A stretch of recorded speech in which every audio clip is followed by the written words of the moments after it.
ത്രിതല പഞ്ചായത്തുകളിലേക്കുള്ള തെരഞ്ഞെടുപ്പ്, അതായത് തദ്ദേശീയ സ്വയംഭരണ സ്ഥാപനങ്ങളിലേക്കുള്ള തെരഞ്ഞെടുപ്പ് കഴിഞ്ഞ ദിവസം കഴിഞ്ഞു.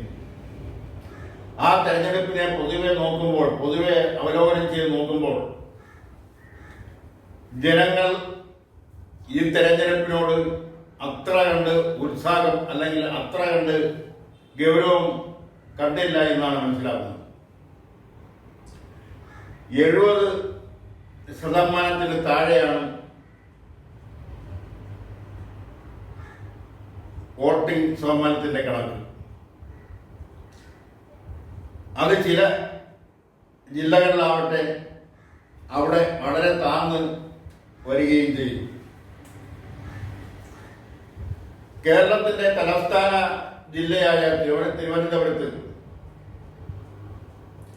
67.24% വോട്ടർമാരാണ് വോട്ട് രേഖപ്പെടുത്തിയത്.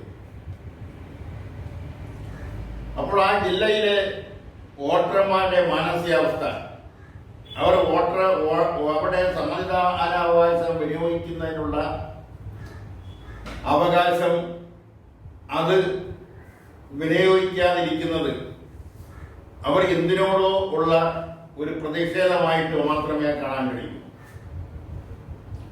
അത് എന്തിനോടുള്ള പ്രതിഷേധം എന്ന് ചോദിച്ചാൽ അത് ഭരണത്തോടുള്ള പ്രതിഷേധമാവാം, അതായിരിക്കാം പ്രധാനം. അതല്ലെങ്കിൽ മറ്റ് ഏതെങ്കിലും കാരണങ്ങളോടുള്ള പ്രതിഷേധമാവാം. അതല്ലെങ്കിൽ മൊത്തത്തിൽ രാഷ്ട്രീയ പാർട്ടിയോടുള്ള വിശ്വാസക്കുറവുണ്ടാവാം.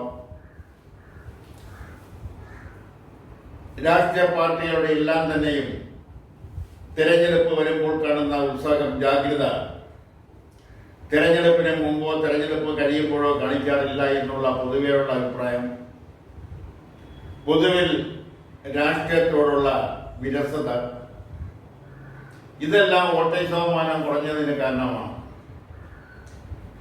സംസ്ഥാനത്തിന്റെ ഭരണത്തിന്റെ സ്ഥിരാകേന്ദ്രമായ സെക്രട്ടേറിയറ്റ്, ആ സെക്രട്ടേറിയറ്റ് സ്ഥിതി ചെയ്യുന്ന Thiruvananthapuram corporation, accounts general office, AGS office പ്രവർത്തിക്കുന്ന സ്ഥലം, GST ഭവൻ, 2 GST ഓഫീസുകളാണ് തിരുവനന്തപുരം കോർപ്പറേഷനകത്തുള്ളത്. നിരവധി ബാങ്കുകളുടെ റീജിയണൽ ഓഫീസുകൾ പ്രവർത്തിക്കുന്നു. അതുപോലെ തന്നെ വിദ്യാഭ്യാസ ഡയറക്ടറേറ്റ്, ആരോഗ്യ വകുപ്പിന്റെ ഡയറക്ടറേറ്റ്, അങ്ങനെ നിരവധി ഡയറക്ടറേറ്റുകൾ പ്രവർത്തിക്കുന്നത് തിരുവനന്തപുരം കോർപ്പറേഷൻ പരിധിക്കുള്ളിലാണ്. മെഡിക്കൽ കോളേജുകൾ, ഒരു സർക്കാർ മെഡിക്കൽ കോളേജ് ഉള്ള മെഡിക്കൽ കോളേജിനോടൊപ്പം ഒന്നിലധികം സ്വകാര്യ മെഡിക്കൽ കോളേജുകൾ പ്രവർത്തിക്കുന്നു.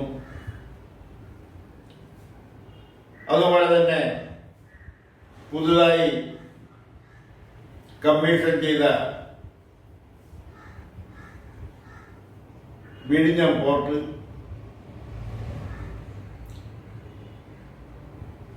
വിനോദസഞ്ചാര മേഖലകൾ, അങ്ങനെ നിരവധി വിമാനത്താവളം അടക്കമുള്ള നിരവധി പ്രധാനപ്പെട്ട ഹെഡ് ഓഫീസുകൾ, സർക്കാരിന്റെ വളരെ അതിപ്രധാനമായ ഹെഡ് ഓഫീസുകൾ, പോലീസ് ഡിപ്പാർട്ട്മെന്റ് ഹെഡ്ക്വാർട്ടേഴ്സ്, അതുപോലുള്ള വിവിധ വളരെ പ്രാധാന്യമുള്ള സർക്കാർ ഓഫീസുകളുടെ എല്ലാം കേന്ദ്രം തിരുവനന്തപുരം കോർപ്പറേഷനകത്താണ്. മന്ത്രിമാരുടെ താമസ സ്ഥലങ്ങൾ, സാഹിത്യകാരന്മാര്, അതുപോലെ തന്നെ കലാ സാംസ്കാരിക രംഗത്ത് പ്രവർത്തിക്കുന്നവർ താമസിക്കുന്ന സ്ഥലം, അങ്ങനെ നിരവധി സ്പോർട്സ് ട്രെയിനിങ് സെന്റർ, അങ്ങനെ നിരവധി സ്ഥാപനങ്ങൾ തിരുവനന്തപുരം കോർപ്പറേഷനകത്താണ്. ആ തിരുവനന്തപുരം കോർപ്പറേഷനിലെ വോട്ടിംഗ് ശതമാനമാവട്ടെ 60% താഴെയാണ്. കൃത്യമായി പറഞ്ഞാൽ 58.24. അപ്പൊ ഇത്രയും വിദ്യാഭ്യാസമുള്ള തിരുവനന്തപുരം കോർപ്പറേഷനകത്ത് വിദ്യാഭ്യാസം ഇല്ലാത്തവരായി വളരെ വളരെ ചുരുക്കം പേരെ കാണത്തുള്ളൂ. എല്ലാ മേഖലകളിലും ഉള്ളവരുണ്ട്. തൊഴിൽ മേഖലകളിൽ, മത്സ്യമേഖല, വ്യോമയാന കേന്ദ്രം, മിലിറ്ററി, നിരവധി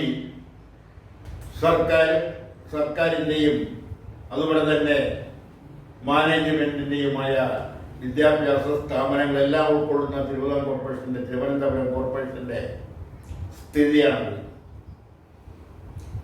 58.24 അവരുടെ ഇവിടെ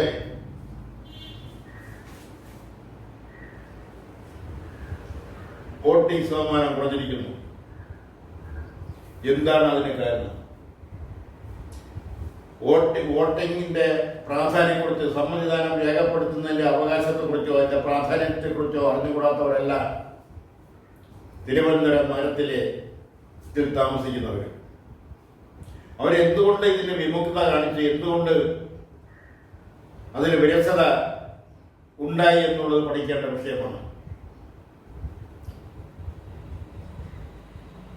പൊന്മുറ ശ്രീധർ മുതൽ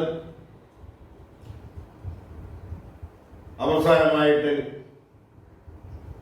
ഏറ്റവും പ്രായം കുറഞ്ഞ, ഇന്ത്യയിലെ ഏറ്റവും പ്രായം കുറഞ്ഞ വനിതാ മേയർ,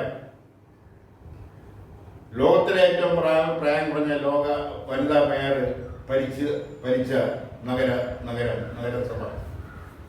ആ ഭരണത്തെക്കുറിച്ചൊന്നും അത്ര ഭരണവിരുദ്ധ വികാരമൊന്നുമില്ല.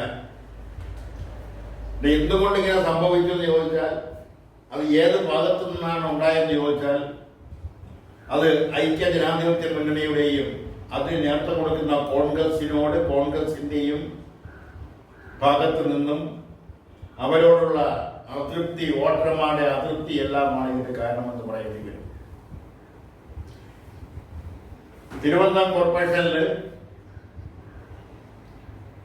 കോൺഗ്രസിന് എത്ര വാർഡ് ലഭിക്കുമെന്ന് ചോദിച്ചാൽ അത് ചിലപ്പോൾ 15 താഴെ ആയിക്കൊള്ളുന്നില്ല. BJP ചിലപ്പോൾ 30 വാർഡ് വരെ പിടിച്ചെത്തിരിക്കും. ബാക്കിയെല്ലാം 100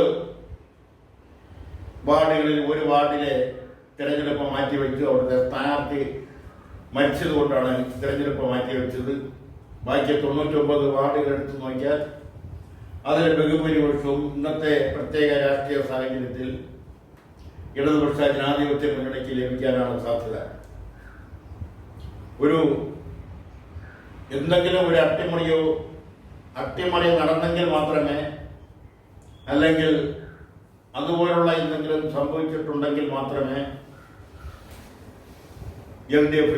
LDFന്റെ ഭൂരിപക്ഷം ഇല്ലാതാക്കാൻ കഴിഞ്ഞിട്ടുണ്ടാവൂ, അല്ലെങ്കിൽ കഴിയൂ എന്നാണ് ഈ അവസരത്തിൽ ഒരു അവലോകനം എന്ന നിലയിൽ പറയാനുള്ളത്. തുടർന്ന് വരുന്ന സംസ്ഥാന നിയമസഭയിലേക്കുള്ള പൊതു തെരഞ്ഞെടുപ്പ്, ആ തെരഞ്ഞെടുപ്പിന്റെ ഒരു ടെസ്റ്റ് ഡോസ് ആണ് ഈ തദ്ദേശീയ സ്വയംഭരണ സ്ഥാപനത്തിലേക്കുള്ള തെരഞ്ഞെടുപ്പ് എന്ന് വേണമെങ്കിൽ പറയാം. തിരുവനന്തപുരം ജില്ല മുതൽ എറണാകുളം ജില്ല വരെയുള്ള ജില്ലകളിലെ തെരഞ്ഞെടുപ്പാണ് കഴിഞ്ഞ ദിവസം കഴിഞ്ഞത്. ഇനി തൃശ്ശൂർ തൊട്ട് കാസർഗോഡ് വരെയുള്ള 7 ജില്ലകളിലെ തെരഞ്ഞെടുപ്പ് നാളെ നടക്കാനിരിക്കുന്നു.